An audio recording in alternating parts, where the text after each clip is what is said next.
ഇല്ല, ബഡ്ജറ്റിനകത്ത് പറയുന്ന കാര്യങ്ങളും അടുത്ത ബഡ്ജറ്റ് പറയുന്ന കാര്യങ്ങളൊക്കെ പിന്നല്ലേ പറയാൻ പറ്റൂ. ഇതുവരെ ഉള്ളത് പറഞ്ഞിട്ടുണ്ട്. ബാക്കി കാര്യങ്ങളൊന്നും ഇപ്പൊ ബഡ്ജറ്റിന്റെ കാര്യങ്ങളൊന്നും ഇപ്പൊ അത് തയ്യാറാക്കുന്നുള്ളൂ. അതിൽ ഇപ്പൊ പറയാൻ ഡിസ്ക്ലോസ് ചെയ്യാൻ പറ്റത്തില്ലല്ലോ. അല്ല, ഞാൻ പറഞ്ഞത് ഇപ്പൊ നിലവിലുള്ള കാര്യം തന്നെ ഇങ്ങനെ നിങ്ങൾ 2000 കൊടുക്കുന്നത് 1000 രൂപ എന്തിനാ സ്ത്രീകൾക്ക് കൊടുക്കുന്നതെന്ന് പറഞ്ഞിട്ടാണല്ലോ ഇപ്പൊ കട്ട് ചെയ്തേ. അപ്പം മനസ്സുകൊണ്ട് കൈയടിക്കുവാണല്ലോ UDF സാധനം കിട്ടി. LDF UDF എന്നുള്ള വ്യത്യാസം പാടില്ല. ഇവിടെ പിന്നെ വെറും ചെറിയ ചെറിയ കാര്യങ്ങൾ പറഞ്ഞ് തർക്കം ഉണ്ടാക്കി നിൽക്കാനല്ലാതെ കേരളത്തിന്റെ താല്പര്യത്തിൽ ഇങ്ങനെ വെട്ടിക്കുറയ്ക്കുന്നത് ശരിയല്ല എന്ന് കേരളത്തിന്റെ പ്രതിപക്ഷ നേതാവ് പറഞ്ഞോ? കേരളത്തിലെ മുൻ പ്രതിപക്ഷ നേതാവ് രമേശ് ചെന്നിത്തല പറഞ്ഞോ? കേരളത്തിലെ ജനങ്ങൾ ഇത് കാണുന്നുണ്ട്. കേരളത്തിന് കിട്ടേണ്ട കാര്യമാണ്, ഇതല്ലാതെ ഏതെങ്കിലും കുറച്ചാളുകൾക്കല്ല. അപ്പൊ അത്തരം കാര്യങ്ങൾ ഗൗരവമായി ചർച്ച ചെയ്യേണ്ട വേദികളിൽ അവരുടെ ഭാഗം കൂടി, അവരുടെ ഭാഗത്തു നിന്നുള്ള പിന്തുണയും കൂടി കേരളത്തിന് വേണ്ടി ഞങ്ങൾ പ്രതീക്ഷിക്കുകയാണ്.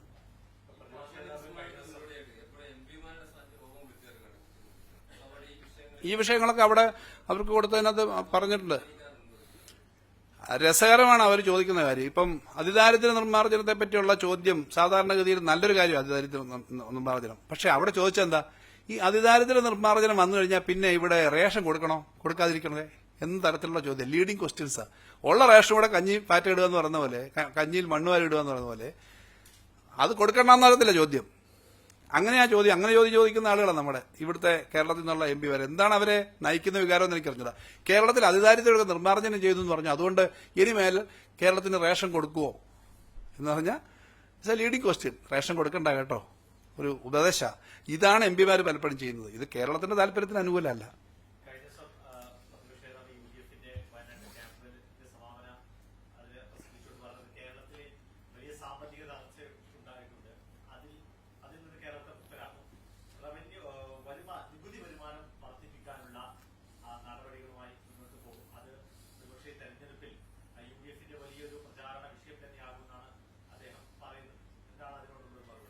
അതിനുള്ള കൃത്യമായ മറുപടി ഞാൻ പറഞ്ഞത് മാത്രം നിങ്ങൾ എടുക്കണ്ട. ഇന്ത്യയിൽ ഇത് സംബന്ധിച്ച് പറയാൻ പറ്റുന്ന ഒന്ന് CNTG, ഒന്ന് റിസർവ് ബാങ്കുവാ. ഈ രണ്ടുപേരും പറഞ്ഞേക്കുന്നത് കേരളത്തിൽ നികുതി വരുമാനത്തിന്റെ കാര്യത്തിൽ വലിയ കുതിച്ചാട്ടം ഉണ്ടായിട്ടുണ്ട്. ഇന്ത്യൻ ശരാശരിയേക്കാളും മുന്നിലാണ്. നമ്മുടെ കടം ഉൾപ്പെടെയുള്ള കാര്യങ്ങൾ നിയന്ത്രിക്കുന്ന കാര്യത്തിൽ വളരെ മുന്നിലാണെന്ന് റിസർവ് ബാങ്കും CNTGയും പറഞ്ഞിട്ടുണ്ട്. ഈ രണ്ട് ഏജൻസി ഇൻഡിപെൻഡന്റ് ഏജൻസിയാണല്ലോ എന്ന് പറഞ്ഞാലും. പിന്നെ വളരെ കൃത്യമായി മാനേജ് ചെയ്തിരുന്നതാണ് നേരത്തെ. 18 മാസം വരെ പെൻഷൻ കൊടുത്തിരുന്നില്ല, വേറെ പലതും കൊടുത്തിരുന്നില്ല. നല്ല മാനേജ്മെന്റ് ഒക്കെ ആൾക്കറിയാം. 10 വർഷമായതുകൊണ്ട് കുറച്ചുപേർ മറന്നുപോയിട്ടുണ്ടെന്നേ ഉള്ളൂ.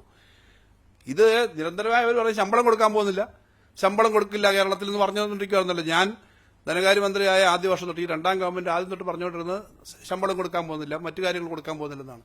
ഏറ്റവും കൂടുതൽ വെട്ടിക്കുറവ് വന്ന കാലത്തും ഇതെല്ലാം ജനങ്ങളെ കൂടെ നിർത്തിക്കൊണ്ട് ഈ കാര്യം ചെയ്തു. സുപ്രീം കോടതിയിലടക്കം കേസ് പോയി.